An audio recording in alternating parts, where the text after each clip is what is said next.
Hej hej! För ett litet tag sedan så sprang jag Nordens Ark Trail Run.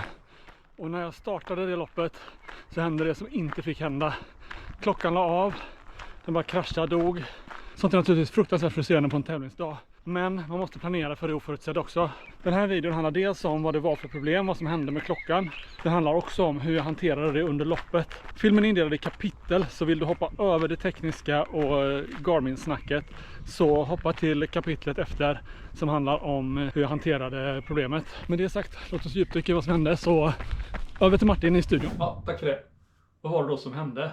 Jo, när jag tävlar så delar jag min aktivitet för att mina nära och kära ska kunna se vad jag är och de som är på plats ska kunna följa mig så de ska se vad de kan möta upp mig eller se mig under loppet. Det som hände var att jag aktiverade säkerhetsfunktionen i min telefon så som jag alltid gör innan lopp. Men när jag tryckte start på klockan, då stängde klockan av sig, visade en blå triangel och sen botade den om. Men direkt när den startade om så kraschade den igen och fortsatte så att krascha och krascha och krascha. Till slut lyckades jag stänga av klockan helt, struntade i den och sprang vidare på mitt lopp. Efter loppet så gjorde jag det som jag brukar göra när någonting går fel med min klocka. Jag gick först in på Garmins forum och kollade. Garmin har 2 olika forum som jag går in på. Det ena är det för Enduro 3 naturligtvis, men även det för Fenix 8. För jag vet att det sitter samma mjukvara i min Enduro 3 som det sitter i Fenix 8. Så därför är det ofta samma problem och samma buggar.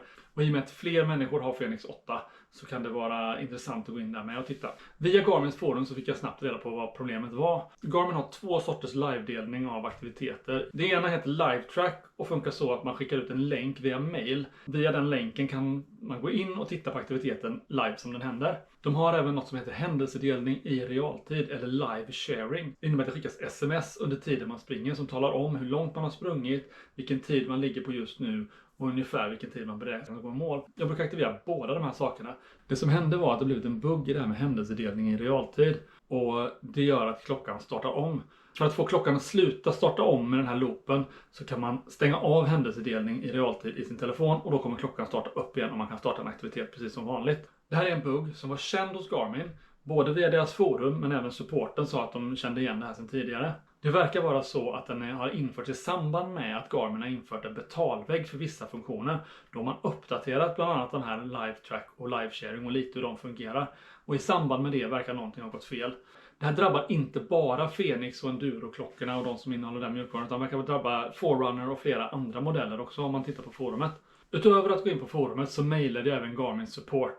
Garmin Support var ganska snabba med att svara och berätta att det här är en bugg som de kände till sedan tidigare. De bad mig filma när kraschen inträffade och även skicka lite mer filer och frågade om det var lätt att reproducera och så vidare. Och jag svarade på deras frågor och skickat mer information. Sen finns det inte mycket mer Garmin kan göra nu mer än att deras utvecklingsteam måste jobba på att hitta en lösning på den här buggen. Jag är beroende av den här tekniken av händelsedelning och live sharing. Både på lopp där det är bra för dem runt omkring mig att kunna se vad som händer. Och framförallt på de riktigt långa loppen där det faktiskt kan hända farliga saker. Så känns det tryggt att veta att folk kan följa mig. Men även på mina långa träningspass när jag springer 5-6 mil på träning. Så känns det skönt att veta att min familj vet var jag är någonstans. Och att det här är en säkerhetsfunktion inte bara för mig utan den ligger under säkerhet och spårning i Garmins app. Och det här är tyvärr sånt som händer. Att teknik fallerar och saker som man förlitar sig på inte funkar. Och hur hanterar jag då det? Jo, låt mig berätta mer om det. Men jag måste ut och springa nu. Så det tar vi löpande.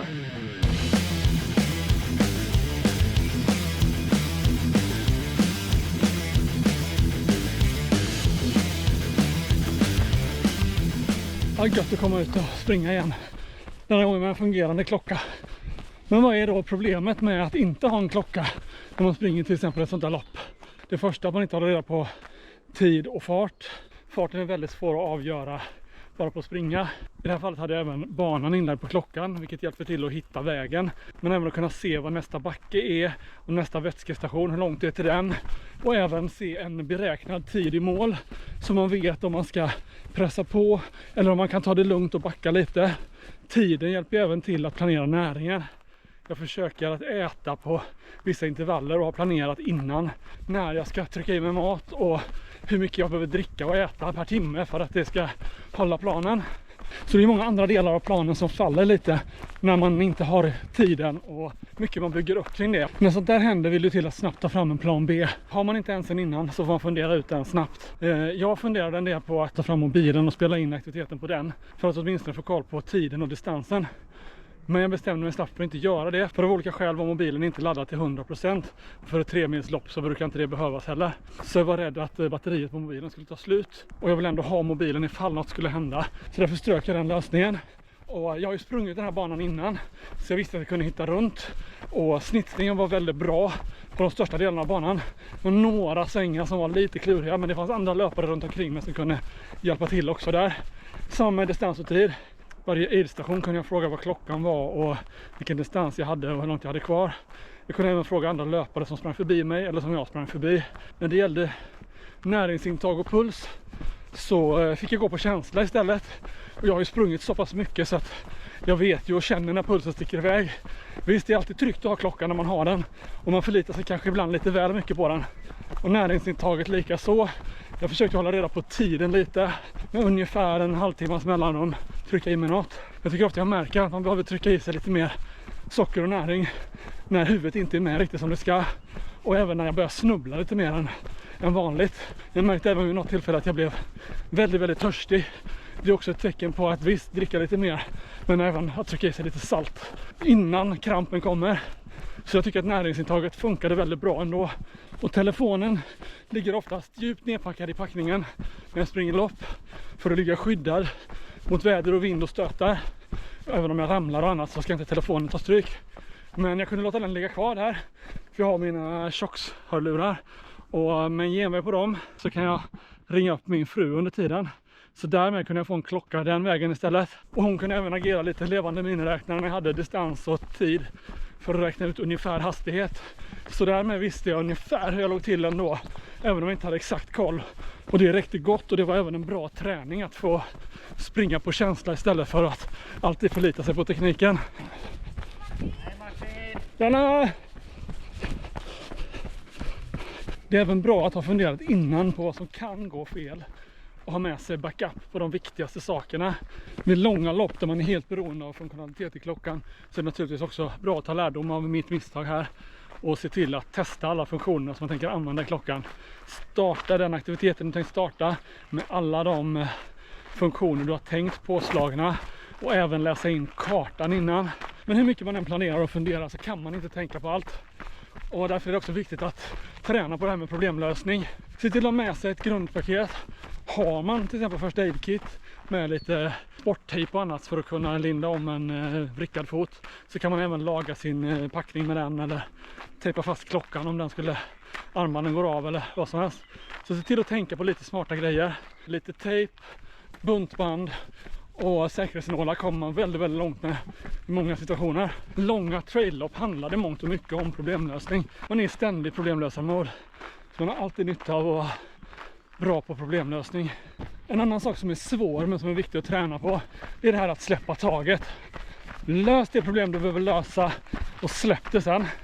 Det finns en teknik i mjukvaruutvecklingsvärlden som kan vara bra att ta med sig in i sånt här. Det kallas för timebox. Där man avsätter en viss tid som en uppgift får ta och sen den lösning man har efter den tiden, den får duga. Och i det här fallet kan det till exempel vara, ge dig själv 5 minuter av loppet att fundera på en lösning, och den bästa lösningen du har efter de 5 minuterna är den du kör på. Sen behöver du inte hålla på och fundera mer på hur du kunde gjort annorlunda. För det är lätt att fastna i och gå och älta. Men har du hittat en lösning som är bra nog, kör på den, kör vidare i loppet. Resten kan du lösa sen. Vad du ska göra när du kommer hem, det kan du ta när du kommer hem. Och det är naturligtvis mycket lättare sagt än gjort. Jag ältade länge på det här loppet om klockan och att släppa problem, lägga dem bakom sig. Det är en viktig kunskap både i löpspåret och övriga livet naturligtvis. En sån här sak gör naturligtvis att förtroendet för Garmin får sig en törn. Men det är trots allt sånt som händer. Och jag har alltid tyckt om Garmin och tyckt att de har gjort bra saker. Sen är jag inte så förtjust i det här nya med betalvägg som de inför.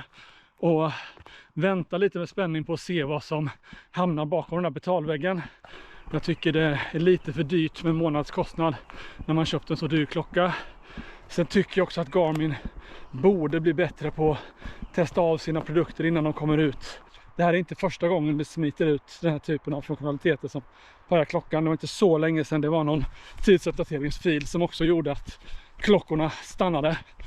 Så jag tycker att Garmin har lite att jobba på för att förbättra sitt rykte igen. Med det sagt så ska man alltid ha en plan B. Och Nothing New on Race Day gäller ju även här. Testa alla funktioner i klockan. Jag hade inte gjort det denna gången och jag hade ju upptäckt det här om jag hade slått på alla funktioner innan. För mina absolut viktigaste lopp, de långa loppen, mina 100 miles och 100 kilometer, då ser jag till att ha gjort det innan. Då har jag läst in kartan och gjort allt jag kan innan för att veta att sånt här funkar. Jag såg också nyligen på Garmins forum att det verkar som att de har hittat en lösning som finns på betasparet för klockan. Och jag såg bara en användare som kunde bekräfta att det verkade löst. Så jag vet inte hur tillförlitligt det är. Men det är i alla fall ett tecken på att de jobbar på det. Och så förhoppningsvis så finns det en lösning till mina långa lopp här i sommar och höst. Och för att hänga med på dem så glöm inte prenumerera om du inte redan gör det. Och om du redan är en av de 300 som prenumererar, tack så jättemycket. Jag trodde aldrig vi skulle bli så här många. Helt otroligt roligt. Nu vill vi bli fler. Och gillar du videon, tryck på gilla-knappen, häng med. Det blir fler äventyr, fler träningar, fler lopp, fler tips, fler tankar och idéer om ultralöpning. Nu ska jag ta och springa hem.